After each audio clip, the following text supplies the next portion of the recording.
All right. Good morning, Doug. Today, I want to talk about the fact that 500 colleges and universities in the US apparently now are requiring young people uh, to have a COVID vaccine in order to be able to go to the college or university this year. And I think it's an opportunity actually, because there's going to be some people who see this as it's totally unnecessary for them. The risks don't outweigh the benefits. Young people are just and they're gonna feel pressured to do it in order to go to college.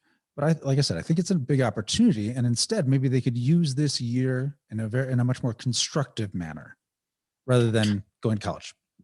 I completely agree because we've talked in the past about the downsides, indeed the dangers of going off to 4 years of indoctrination. And I don't know what the percentages are of students that take uh, soft degrees like English or sociology or psychology or political science, things of that nature, as opposed to STEM things, which it's helpful to have a formal lab type environment for science and technology and engineering and math. But this is a great opportunity. If the college won't let you in, to not go, you just have to do something productive with that year. And if it's productive, it could actually be enjoyable. Well, and potentially transformative for your future, because I think that what these there was an article I saw the other day that talked about people that had gone to Columbia Film School. Had on average something like, I can't remember the exact numbers, but it's over maybe $180,000 worth of debt, something like that. Yes, I saw that. It was on that order, and they could earn about $30,000. So they were going to be serfs the rest of their lives. The rest of their lives. I mean, I understand that the Biden regime is going to engineer the forgiving of a certain portion of that, $50,000, but that just scratches the surface of some Right. of these debt loads. Very difficult to live on $30,000 a year at this point, and just to be able to pay for your rent and food and your basic living expenses, let alone to be able to support $180,000 debt. And if it gets knocked down to 100,000, even, it's still unsupportable. Yeah, But it really is. But I have absolutely no sympathy for the kids that have taken on that kind of debt load because they obviously haven't thought this out. Uh, anyway, look, why do people go to college other than they say, well, if you go to college, statistics show that your lifetime earnings are going to be double those of, or something like that, right. of somebody that doesn't. But this is what we call a post hoc ergo propter hoc argument.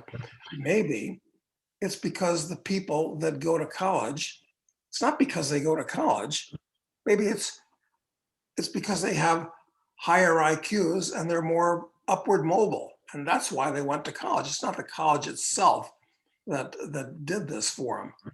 In fact, you pick up so many bad habits in college, I would suggest that it's a detriment, a limiting factor on your income at this point. And anyway, if if I had an organization, which I don't, no longer do, I should say, hiring people, I would ask them why you went to college and spent all that money. To me, it's a possible indicator of being a group thinker Hmm. or having bad judgment. So it's just exactly the opposite of what most people seem to think about college. I So mean, look, years ago, uh, only a small proportion of the population went to college. You were a college man. That was a big deal. And it was like 5% of the population. And most of the people in colleges, I mean, I don't approve of this, but it's a fact. Most of the people in colleges were males, not females. Females that went to it was famous. You were going to college as late as the 1950s anyway to get an MRS degree. That was the reason why most women went to college. So the entire environment has changed. I think most guys go to college today because it's a great way to goof off and drink and party and get laid. I mean, I think these are the main attractors to go to college today, quite frankly. I think Put so. off, It's put off put off for 4 years going out into the cold, cruel world. right. It's like to extend the, childhood longer, to and that's what it seems to me. But the question is like, what if someone has one of these, if you're scheduled to go in the fall to one of these 500 universities that now requires this vaccine, and you, for whatever your reasons are, you feel like, hey, I don't like that idea. I don't think it's necessary. So you're faced with this tough choice. For you, maybe you want to go to school because you think it's good for you for some reason, but you don't want to get this vaccine for whatever reason. Then what else could maybe they're making it easy for you essentially to choose to do something more productive with your life, or at least with this coming year. And what are some of the things that you think that someone could do instead?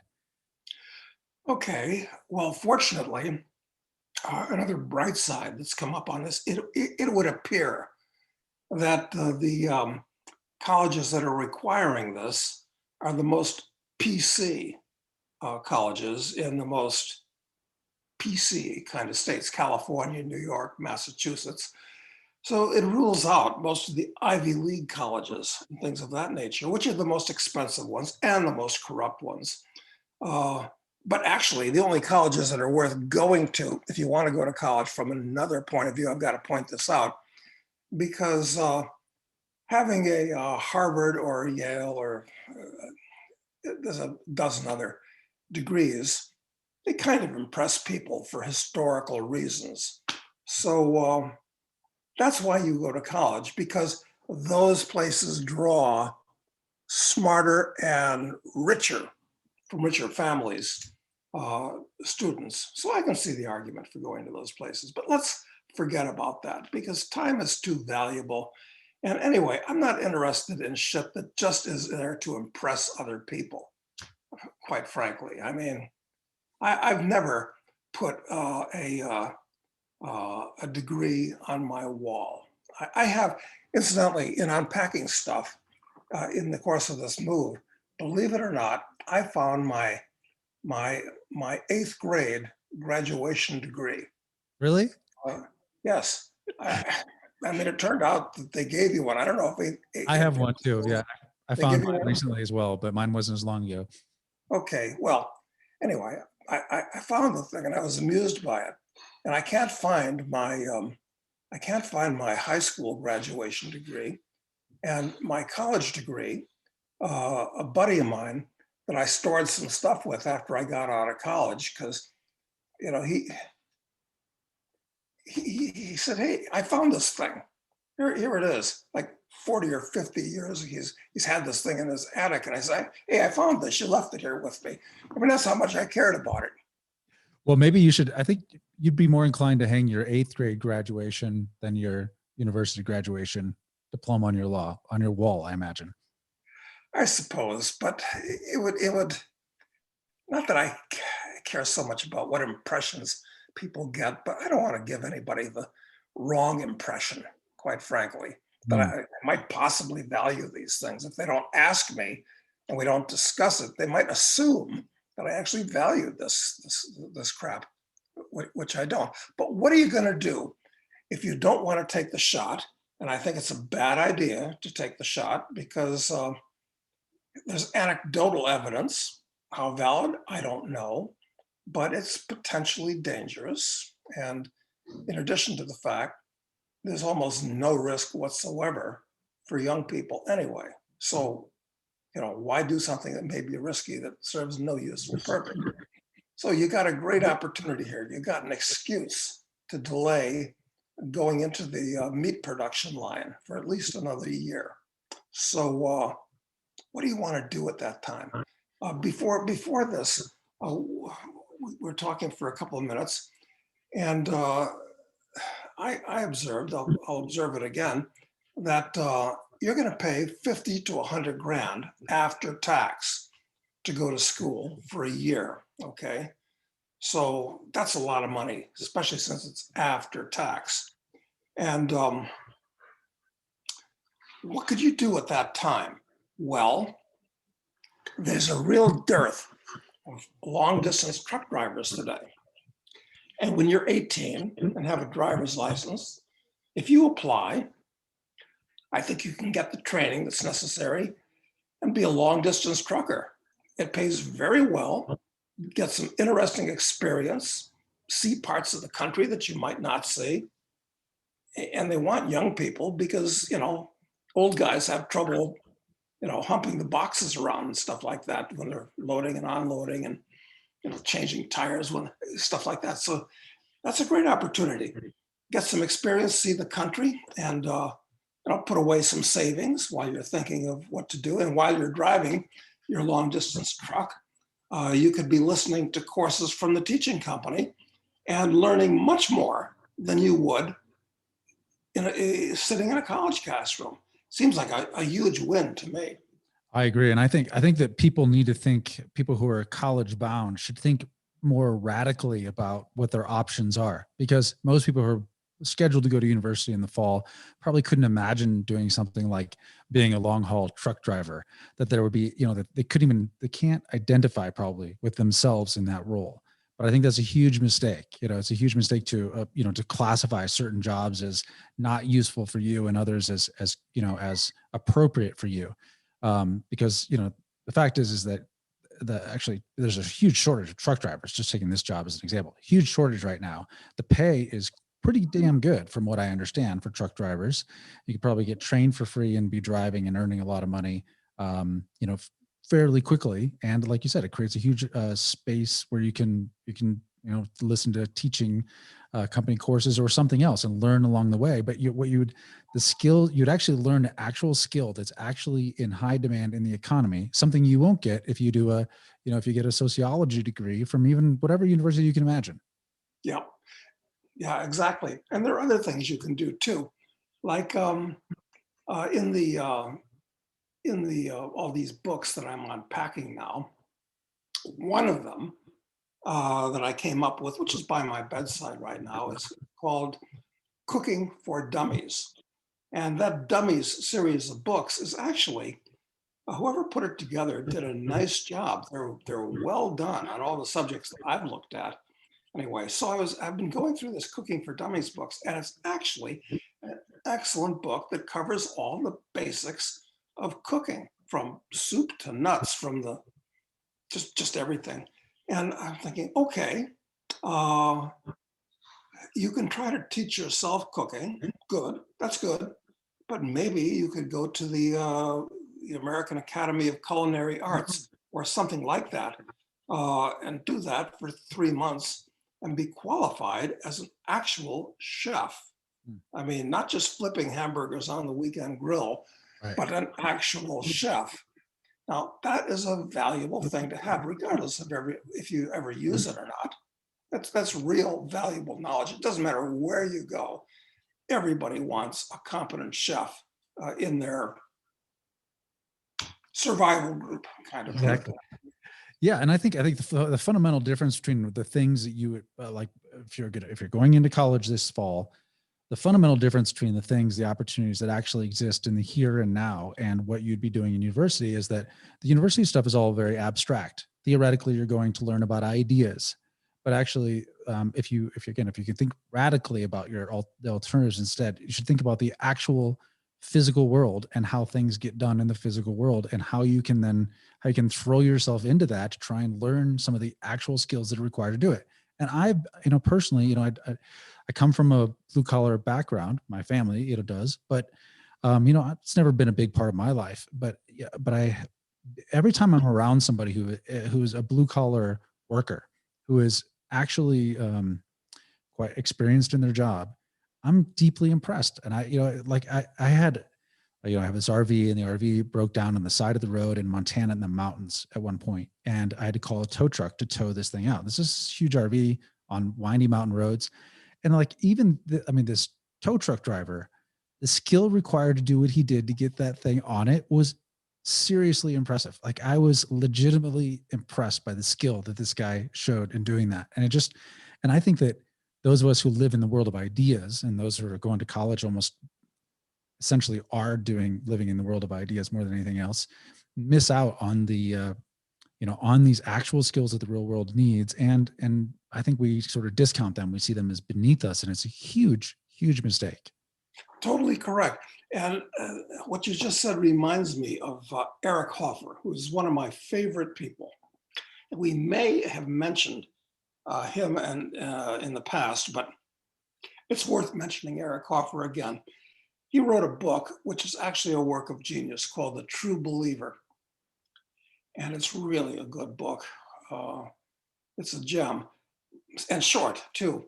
But Hoffer, who is an intellectual, no question about it, a genuine intellectual, he continued working as a longshoreman, a stevedore in San Francisco on the waterfront until he was simply too old to do it, simply because, he liked working with other people that were actually doing stuff, and he liked feeling physically productive. And I think he should be an example to everybody.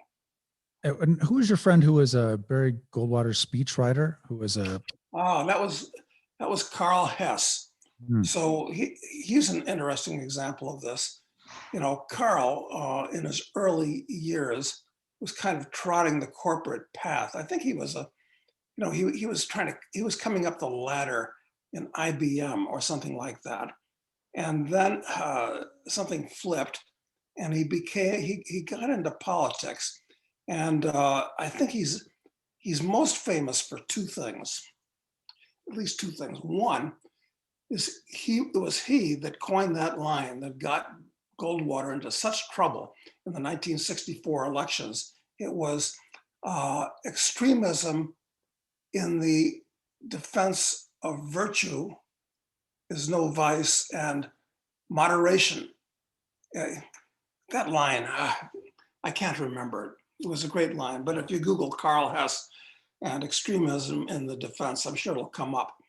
So that was one thing that he did. The second thing is he had I think it was one of the most read interviews in the history of Playboy magazine, certainly one of the best.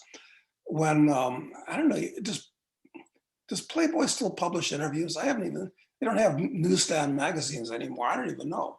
I have no idea. Yeah, I mean, since Hefner died, I mean, who the hell knows what's happened to Playboy? Quite frankly, it was a different era when Playboy was a big deal. Anyway, they used to have great interviews, and Carl's interview with Playboy, he was a big enough personality that they wanted him for an interview, was one of the most widely disseminated and best interviews they ever had. And I don't know, I'd like to say the third thing that Carl did, when we republished The Market for Liberty, which is an explanation, not a defense. You don't have to defend anarchy, but it's an explanation of how an anarchic society would work. The Market for Liberty. It's free on the internet, but in the original, not the original, but the second edition, did I ever tell the story of how that book You got did. republished again? Yep, you did. Yeah. Okay. So anyway, Carl wrote the foreword, and I wrote the introduction to it. But that's kind of a collector's item because there weren't too many of that book. Anyway, Carl, off on a tangent.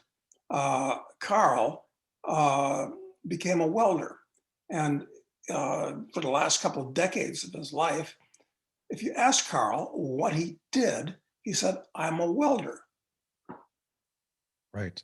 And here's a man who's like brilliant in many ways, had lots of opportunity available to him in the world of ideas to work in and to flourish in, and yet he prided himself more on his connection to the physical universe through the plying of a skilled trade. Yep.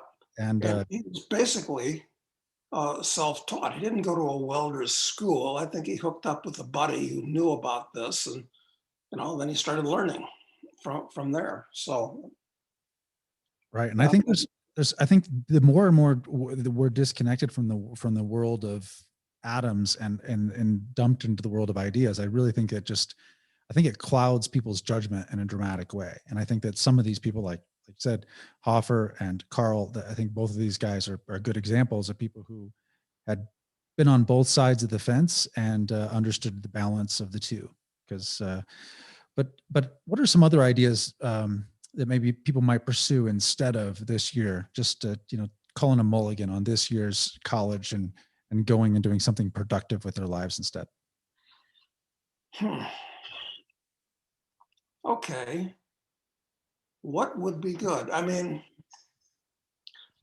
actually, it seems like the absolute bottom rung of the ladder, kind of the bottom of the barrel, to go to work for a fast food joint for not too long, but let's say do that for a month. And, if you're not just there to collect and I guess it's $15 an hour now, most places, I guess, seems that way. I mean, that's not the object of doing it, although it's a nice bonus. It would be to identify yourself to the manager as somebody that wants to learn the trade.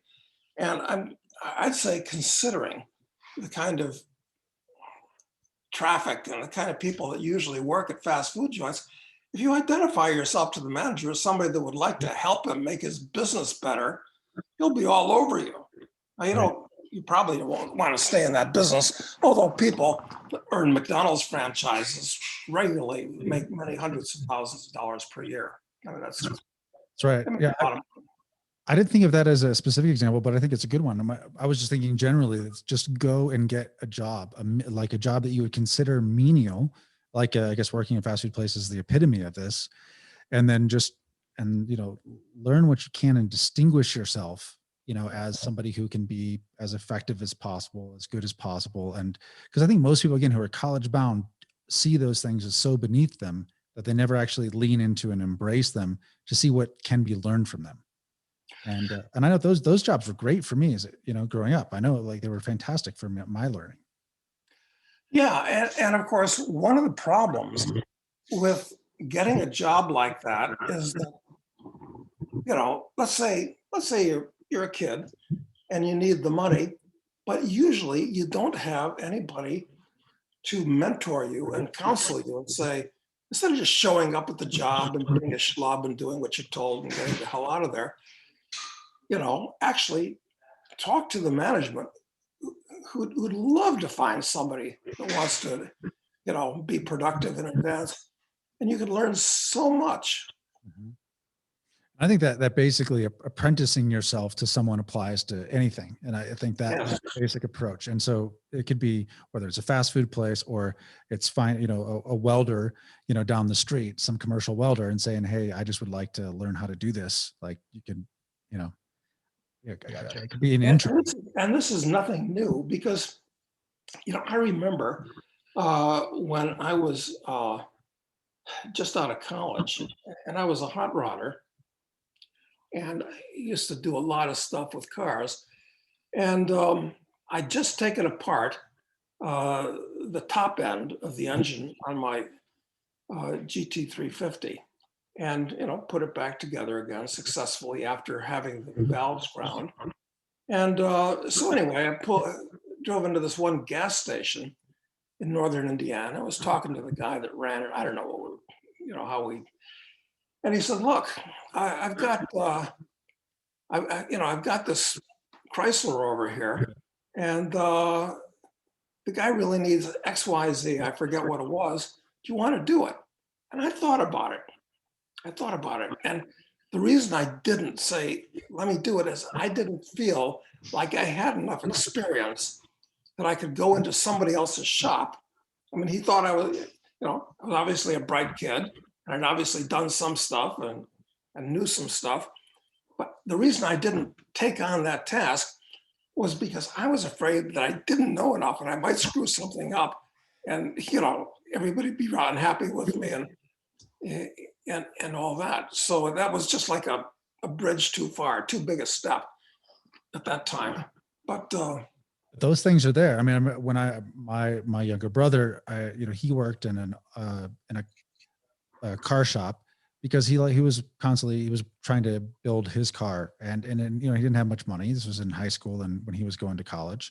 And so he work in this shop and learn how to do everything. And then they let him use the space to, like, you know, in the middle of the night, basically, to work on his own car. And, you know, but he loved that kind of work. And he graduated with a degree in philosophy and math, you know, so, but you know, working with your hands and learning the skill, and having kind of partnering with, or being an apprentice of someone who's in the skilled trade is a huge way, I think, to advance your understanding of the way the world works and have an actual valuable skill that you can rely on no matter what happens in the economy. We're going to need plumbers and welders and truck drivers and everything else. Like, those things still, there's great demand for them. You know, this gets me thinking, Mike Rowe had this show called Dirty Jobs. I don't know, I guess he doesn't do that anymore, but we should probably check. It's probably on the internet. Mhm. And I wonder how many dirty jobs that featured on Mike's show. All of them, because they're dirty jobs, are A, probably well paid, and B, available, because in today's world, people don't want to do dirty jobs.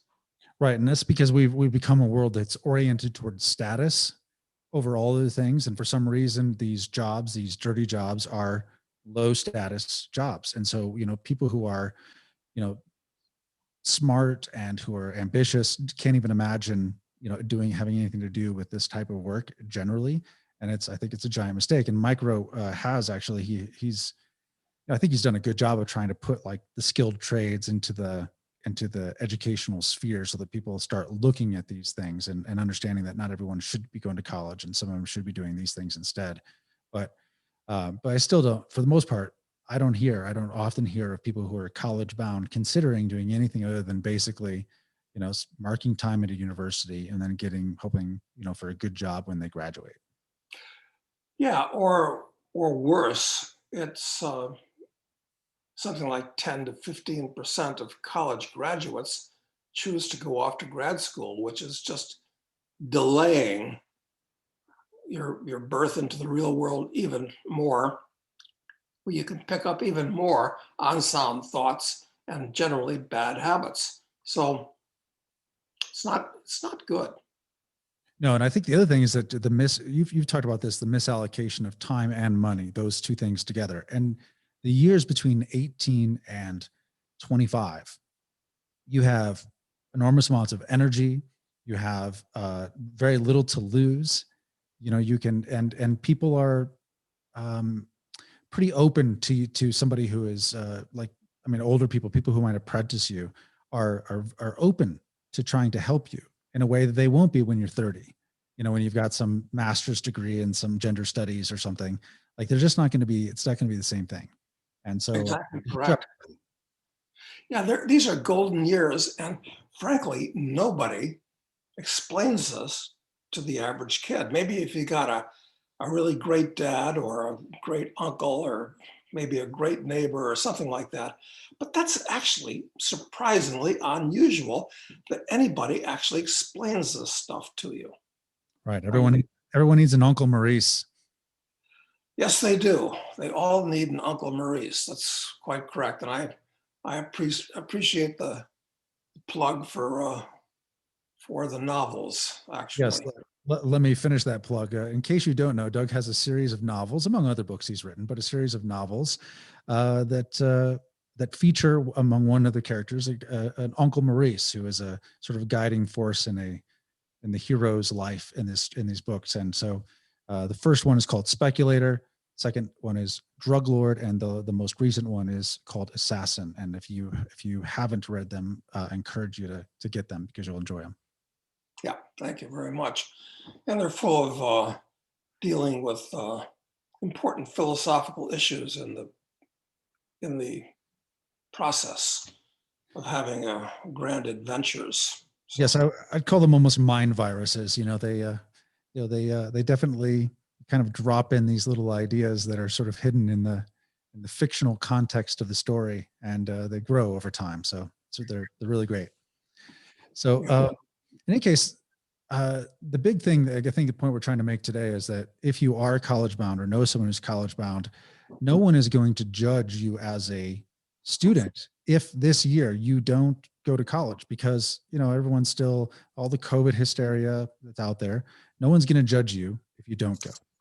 And so you have an opportunity here to basically call it a mulligan on college. You don't have to delay, say you're not going to go, but just, you're not going to go this year. You can make that decision and you can find lots of productive things to do as long as you can get over your own ego and, you know, not be so concerned about the status stuff. And if you can't, honestly, if you can't get over your ego and can't, you know, be not concerned about status stuff, you're in for a very difficult road ahead, no matter which path you pursue, as far as I'm concerned. Yeah, this is precisely the year to do all that stuff, because you've got a perfect excuse to put forward to the people that would say, oh, don't do that. It's a bad idea. Don't get off the treadmill now. You may not be able to get back on the treadmill. Exactly. No, you could always get back on the treadmill. I think that's the one important lesson people have to understand. You can always get back on the treadmill, but why would you want to? So, all right. Well, I think we'll leave it there for now, Doug. Thank you very much. I appreciate it. Thanks, Matt.